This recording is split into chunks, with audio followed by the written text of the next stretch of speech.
ذیشاں گیا ساتھ ہی منشی رحمت کا قدم دان گیا.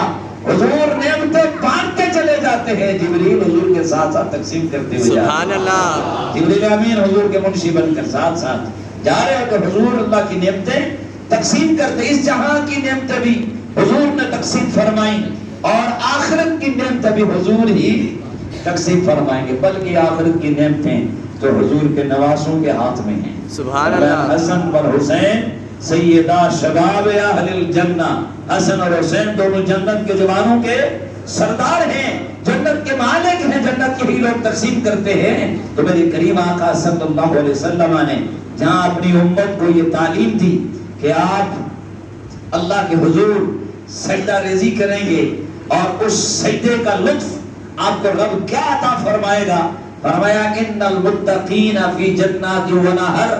فرمایا کہ جو صاحب تقوی لوگ ہیں, جو ایمان والے لوگ ہیں, صاحب ایمان لوگ ہیں, اللہ تعالیٰ انہیں اس جہاں میں بھی عزت عطا فرماتا ہے اور آخرت میں بھی پھر ایسی نعمتیں عطا فرماتا ہے, ایسی جنتیں, ایسے باغات دیتا ہے کہ جن کے نیچے نہریں جاری ہو. سبحان اللہ. سبحان اللہ. اس لیے میرے محبوب نے رمضان کریم حضور کے صدقہ سے ہمیں ملا.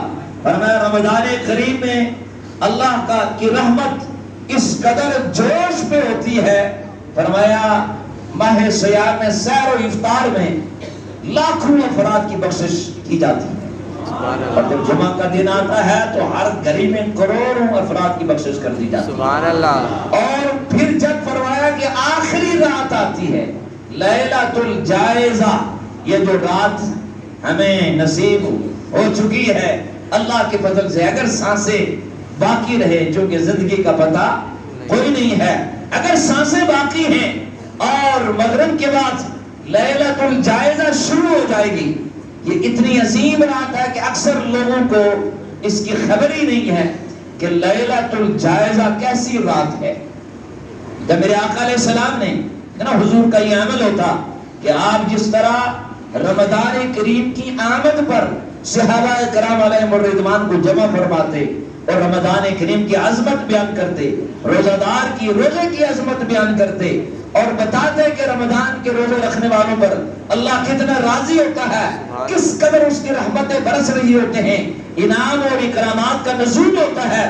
وہاں میرے کریم آقا صلی اللہ علیہ وسلم اسی طرح سے جب آخری رات آتی تو محبوب علیہ السلام اپنے صحابہ کرام علیہ الرضوان کو جمع فرماتے اور ان سے حضور خطبہ ارشاد فرماتے اور فرماتے کہ یہ جو آخری رات ہے لیلۃ الجائزہ, جس میں عموماً ہمارا طریقہ یہ ہوتا ہے کہ جب یہ رات آتی ہے تو پھر ہم بازاروں میں گھس جاتے ہیں, بازاروں کا رخ کر لیتے ہیں اور سارے رمضان کریم میں جو ہمیں تقدس نصیب ہوا, جو ہمیں طہارت نصیب ہوئی, جو پاکیزگی نصیب ہوئی, جو تقوی کی نعمت نصیب ہوئی, جو خشیت الہی اور معرفت الہی کا نور اور عرفان جو انسان کو نصیب ہوتا ہے, ہر مومن یہ محسوس کرتا ہے کہ وہ دعا مانگتا ہے تو عجیب رقت طاری ہوتی ہے, سبحان اللہ. تلاوت کرتا ہے تو لطف ملتا ہے, سجدہ کرتا ہے تو چاشنی ملتی ہے, عبادت میں حلاوت ملتی ہے.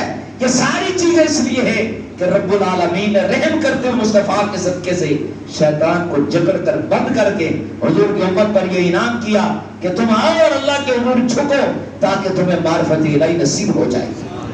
اب معرفت الہی نصیب ہوئی. اصل میں روزے کا مقصود یہ تھا لعلکم تتقون, تاکہ تمہیں تقوی نصیب ہو جائے, اللہ کا ڈر, اس کی ذات کی محبت تمہیں نصیب ہو جائے. اصل مقصود یہی تھا. اور اب جب وہ نصیب ہوا تو جو ہی شیطان کھلا ہم اس کے دوست بن گئے, ہم نے بازاروں کا رخ کر لیا, ہم بازاروں میں دوڑ پڑے اور ساری نیکیاں وہاں پر ضائع کر دی. بدنگاہی اور غیر محرم عورتوں کے ساتھ چھونا اور جو ہے وہ ٹکرے مارنا, یہ تو ٹکرے مارنا ہی ہے نا جناب. جب آپ بازار میں گھستے ہیں تو کون وہاں سے بچ سکتا ہے؟ کس کا ایسا جسم ہے جو خوشبو کی طرح ہے؟ وہ تو صرف میرے مصطفیٰ کا جسم ہے. سبحان اللہ. وہ تو صرف حضور انور سید عالم صلی اللہ علیہ وسلم کا جسم مقدس ہے. آپ کا تو مادی جسم چھونے والا ہے, محسوس کرنے والا ہے, دیکھنے والا ہے. میرے آقا نے فرمایا میرے ساتھ بھی اللہ نے ایک شیطان رکھا ہے, ذرا غور کیجئے. میرے ساتھ بھی شیطان ہے. بعض لوگ کہتے ہیں وہ جناب پردہ تو دل کا ہوتا ہے جناب. وہ دل کا پردہ کہاں کس آیت میں لکھا ہوتا ہے کہ دل کا پردہ ہے؟ سب سے پہلے اپنی آنکھوں کا پردہ ہے. شیطان داخلی آنکھوں سے ہوتا ہے, آنکھوں سے داخل ہوتا ہے اور پھر جا کر پورے نفس کے اندر وہ فتنہ پھیلا دیتا ہے. اس لیے سب سے پہلے اپنی آنکھوں کی حفاظت کی جائے. اس لیے جب ہم غیر محرم جو ہے عورتوں کو دیکھتے ہیں اور پھر وہاں پر شیطان داخل ہوتا ہے, آپ کے اندر فسادات پیدا ہوتے ہیں اور برے اور گندے خیالات پیدا ہوتے ہیں. آپ کی عبادت ریاضت دھڑم کر کے زمین پر گر جاتی ہے, آپ کے ایمان کا صفایا ہو جاتا ہے. اس لیے جو لائلۃ الجائزہ میرے محبوب نے فرمایا کہ سب سے بہترین مقام اللہ کی بنائی ہوئی زمین کے اندر سب سے بہترین پسندیدہ محبوب ترین مقام مسجدیں ہیں. فرمایا مسجد سے محبت کرو. صحابہ اکرام علیہم الرضوان جب رمضان کریم کے آخری ایام ہوتے اور جب لیلۃ الجائزہ آتی تو صحابہ اکرام علیہم الرضوان, اور یہی عمل تابعین اور تبع تابعین کا تھا, جب وہ یہ رات آتی تو پھر مسجد میں آتے اور بلند آواز سے وَلِتُكْمِلُ الْعِدَّةَ وَلِتُكَبِّرُ اللَّهَ, فرمایا جب یہ دن مکمل ہو جائیں, یہ ایام پورے کر لیں تو پھر کیا کریں, اللہ کی بڑائی بولیے. اللہ اکبر, اللہ اکبر, لا الہ الا اللہ, اللہ اکبر, اللہ اکبر وللہ الحمد. فرمایا یہ اس طرح اللہ کی تکبیر اور اس کی بڑائی بولی جائے. اس رات میں لیلۃ الجائزہ کے اندر قیام کیا جائے اور پھر اللہ کی تسبیح اور تعلیل کی جائے, سجدہ ریزی کی جائے, تلاوت کی جائے. جو اس طرح سے اس رات کو گزارے گا, فرمایا قیامت کا جب دن آئے گا, فرمایا ہر دل وہاں پر مردہ ہو جائے گا, ہر دل مر جائے گا, مردہ ہو جائے گا. بلکہ اس کے ہولناکی قیامت کی یہ ہوگی یوم یجعل الولدان شیبا, اللہ کے جلال کی وجہ سے بچے بھی بوڑھے ہو جائیں گے.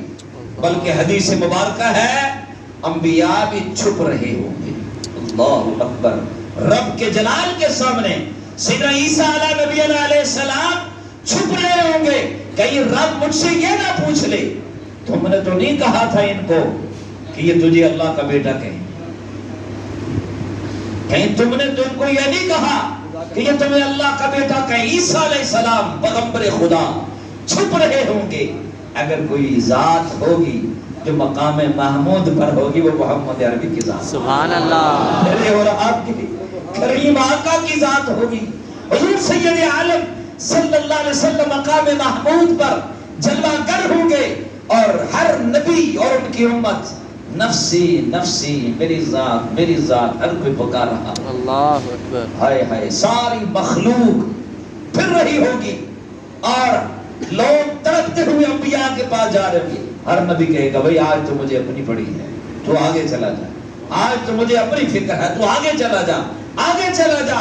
سارے انبیاء اور ان کی امتیں اگر آئیں گی, سب نبیوں کو بھی اذن شفاعت ملے گا مصطفیٰ کے صدقے سے. سبحان اللہ. حضور سید عالم سجدے میں گر جائیں گے اور اپنی امت کے لیے گڑگڑا رہے ہوں گے. اور وہ جو اللہ نے سورہ دوحا میں فرمایا والضحا, تیرے چہرے کی قسم, واللیل, تیری زلفوں کی قسم.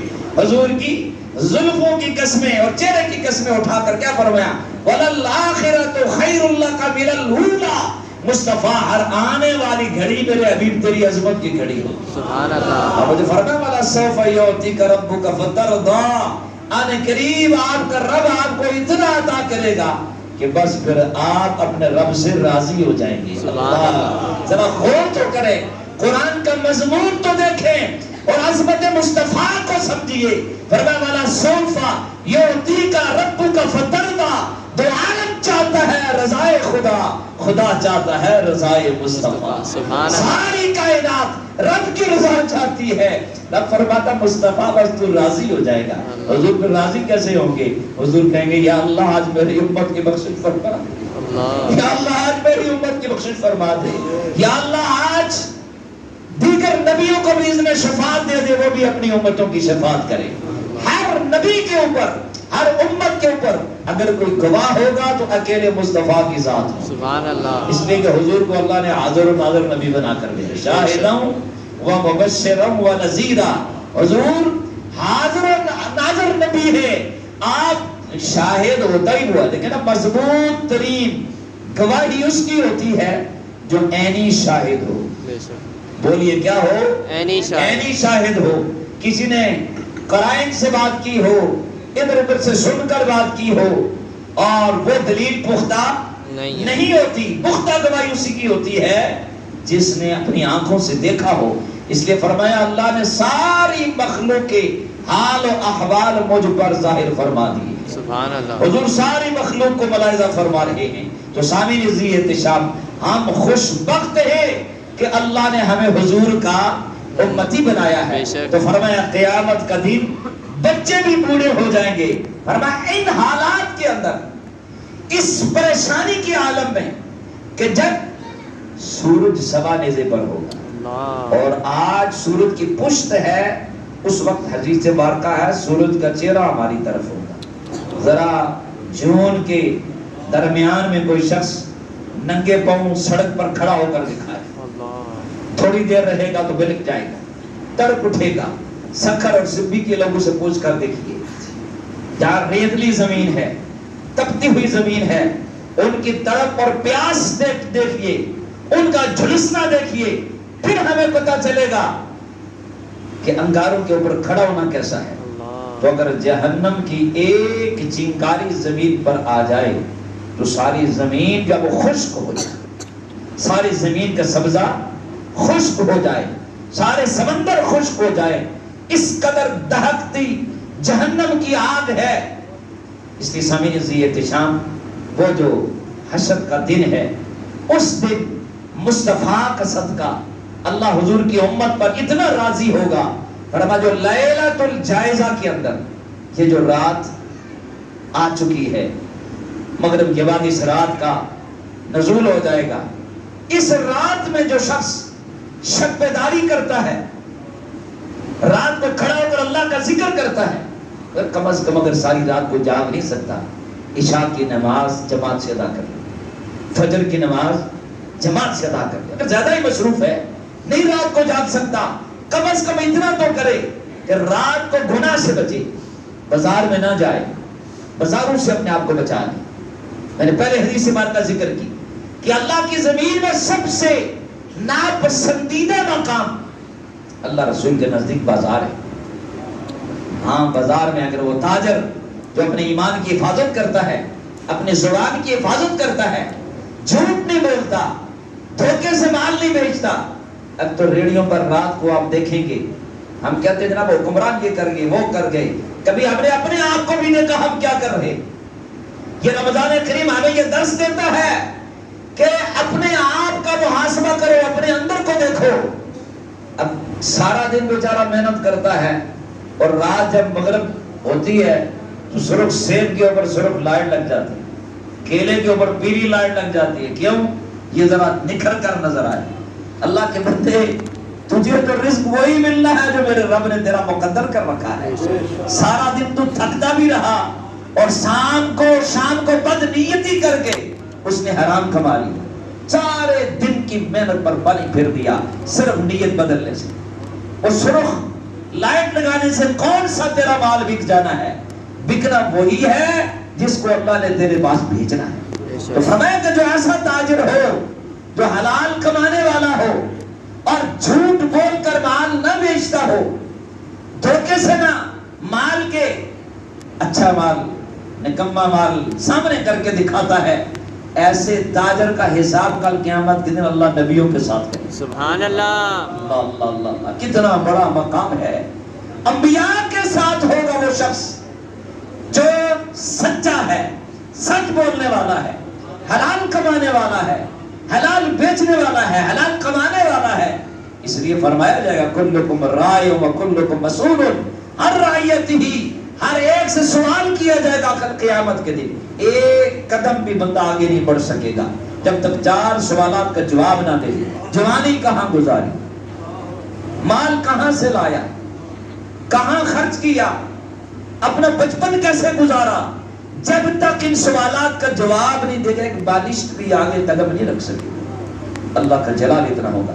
تو سامعین ذی احتشام، حضور کے صدقے سے یہ ایسی عظیم راتیں ہمیں میسر ہیں کہ ان راتوں میں جب آپ عبادت اور ریاضت کرتے ہیں، یعنی 5 راتیں ایسی ہیں جن میں عبادت کرنے والے پر جنت واجب ہو جاتی ہے. سبحان اللہ. ان میں سے ایک رات عید الفطر کی رات بھی ہے. سبحان اس لیے اس رات کو قیمتی جانتے ہوئے عبادت کریں تاکہ جنت آپ کے لیے، جب مصطفیٰ نے کہہ دیا پھر جنت مل گئی، بے شک. پھر جنت مل گئی. اور فرمایا کہ سب دل مردہ ہو جائے گی، جیسا کہ میں نے قیامت کے ہولناکی بیان کی.